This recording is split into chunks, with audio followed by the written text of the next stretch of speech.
Welcome to the world of Quest. This story is about a brave young boy named Arjun. When Arjun was very small, his father, an explorer and archaeologist, went missing while searching for a mysterious artifact deep inside a faraway jungle. But his father left behind something special: clues, maps, and a promise that the search must continue. Now Arjun has grown a little older, and he is ready to begin his very first quest search. With his best friend Madhav beside him, Arjun starts a journey filled with secrets, surprises, and hidden dangers. This book is the beginning of a series that follows Arjun from his childhood into many exciting adventures. In every quest, he will discover new mysteries, new treasures, and even amazing powers that unlock as he learns more about the world and about himself. So turn the page, open your imagination, and enjoy the ride. The adventure of Quest. The search begins now. Arjun lived in a big, warm house in Rajasthan. He studied in a hostel at school. He was 15, but he loved puzzles and maps. He was clever, just like his father. Arjun's father, Dr. Devendra Rator, was an archaeologist. He dug for old things and loved stories about the past. One day he went to look for an old artifact near the Gir forest and a haunted Haveli. He never came back. 5 years passed. The house stayed quiet. Arjun kept his father's hat and an old notebook. He read the notebook every night. He learned the notes by heart. He wanted to find his father and the lost artifact. School finished and vacation began. Arjun packed a small bag. He took his father's pocket knife, a compass, a sweater, and the notebook with the map. He did not tell his mother everything. She would worry. Madhav was Arjun's best friend. He lived nearby and loved to laugh. He was quick with his hands and brave in small ways. When Arjun told him the plan, Madhav did not say no. They planned the trip on the hostel roof. The sun set orange and the stars blinked. Arjun pointed to the map. "We will go to the Gir forest. We will find the Haveli." Madhav put on a crooked grin. "Let's go," he said. They took a long train. The windows showed fields and small towns. The boys watched the world slide by. People ate samosas and drank chai. Arjun held his map and looked at the places his father had written about. At the last town, they took a rusty bus. A man with a sun-weathered face warned them, "Gir is not for alone boys." Arjun said, "My father worked here. We must try."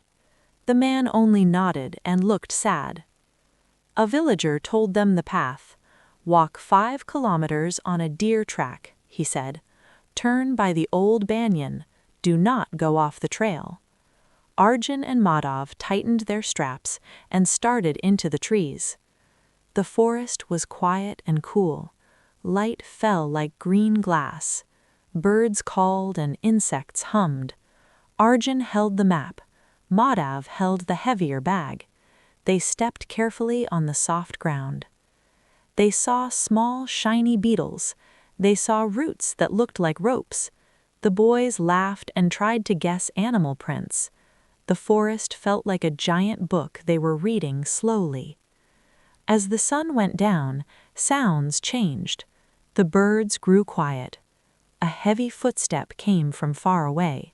A flash of orange and black split the green. A tiger stood on the path. The tiger watched them. It moved quietly, like wind over water. Arjun remembered the rules. Do not run, make yourself big, stay calm. But his heart beat fast and his legs shook. The tiger began to follow. It moved low through the bushes. The boys stepped back. Leaves cracked. The tiger nosed the air. Then it started to walk after them, patient and sure. Fear made them run. Running was a mistake. The tiger leapt forward as they ran. They turned quickly and saw a dark hole in the hillside. A cave. They jumped inside and pulled the stones up to hide. Inside the cave, it was cool and quiet. The boys breathed hard. The tiger stopped at the mouth and sniffed the air. After a long minute, it turned away and melted into the trees. The boys stayed very still until they heard only the forest. They set a small, careful fire on a flat stone. Shadows danced on the cave walls. The night made small sounds sound big.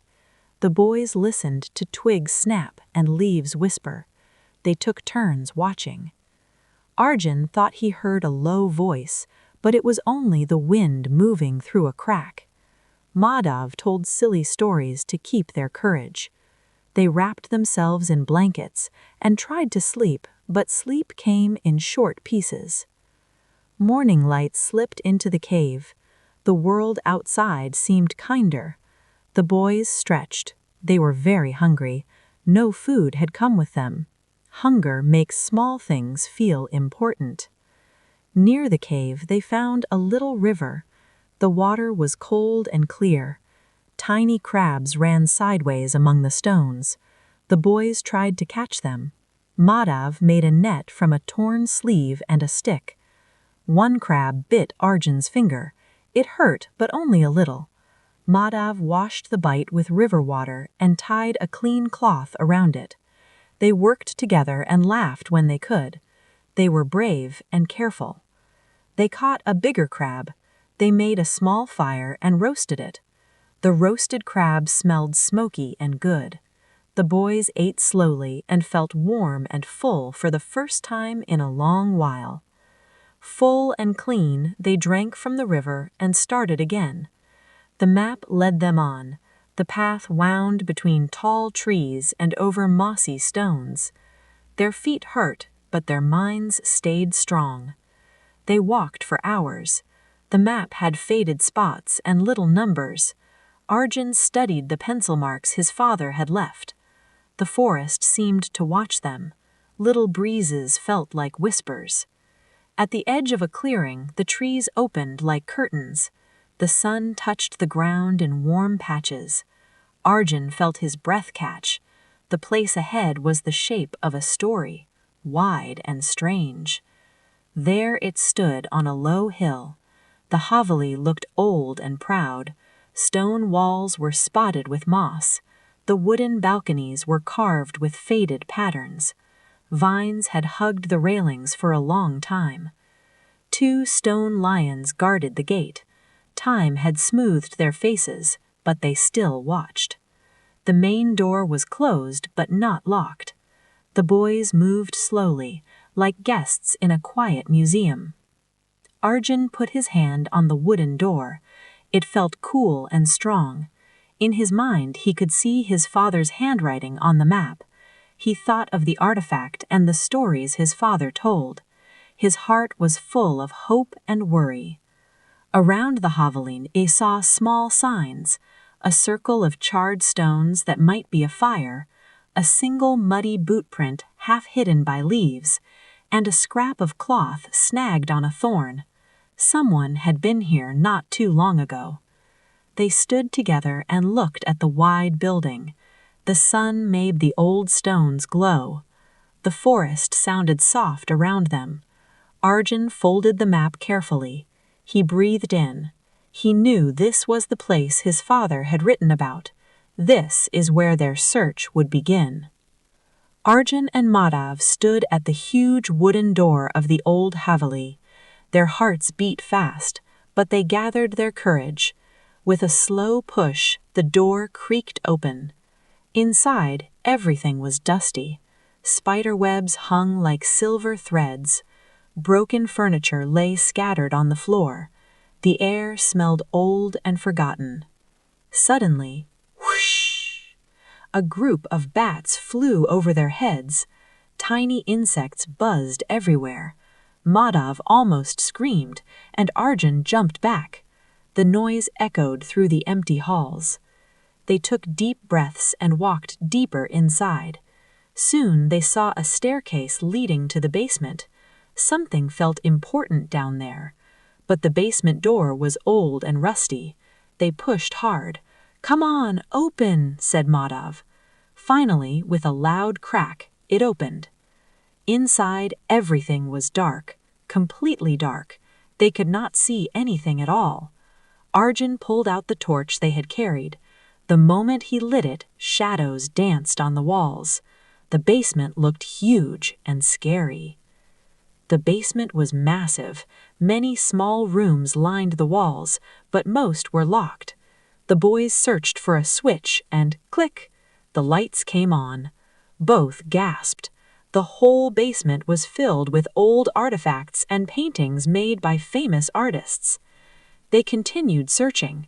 When Arjun opened one door, squeak! A group of big rats ran out. Inside, they saw something more frightening. A skeleton. Maybe someone died trying to find the treasure. Inside that room was another, smaller door. It had a big lock with a number combination. On the wall beside it was a wooden board with a puzzle. A miracle waits inside. Only those who solve the puzzle may enter. Count the corners of the map, add the stars you see, multiply by the rooms around, then subtract the number 3. The map had 4 corners. There were 2 stars. The basement had 5 rooms. 4 plus 2 made 6. 6 multiplied by 5 made 30. 30 minus 3 made 27. The lock clicked open. They stepped inside and froze. A huge gold almirah stood in the center. Next to it was a small box, but the box itself was a puzzle. They twisted the sides, matched the patterns, and turned the correct shapes. Clink! The box opened, and a shiny key popped out. They opened the golden almirah. Inside were maps, many maps. Maps showing treasure hidden all around the world. But in the center sat a small glowing box. It looked magical. Beside it was a note. Only a pure heart may use this ancient miracle. When they opened it, the entire room filled with bright light. Energy rushed like a warm wind. Arjun and Madhav covered their eyes. Inside the box was a golden bracelet. Another note said, "Use this only for good. If misused, it will destroy the wearer." Arjun felt nervous, but slowly he put the bracelet on. The moment Arjun wore it, he felt a strange, warm power rushing inside him. The bracelet changed shapes. It turned into a bow, then a sword, then other amazing weapons, all from his imagination. The quest for the mysterious treasure was finally over. Arjun understood why his father had spent so many years searching for it. He informed the authorities about the treasure and gave everything, except the bracelet. The adventure had only begun. Arjun looked at the sky. His next adventure was waiting. And somewhere out there, his father too. The next expedition would begin soon.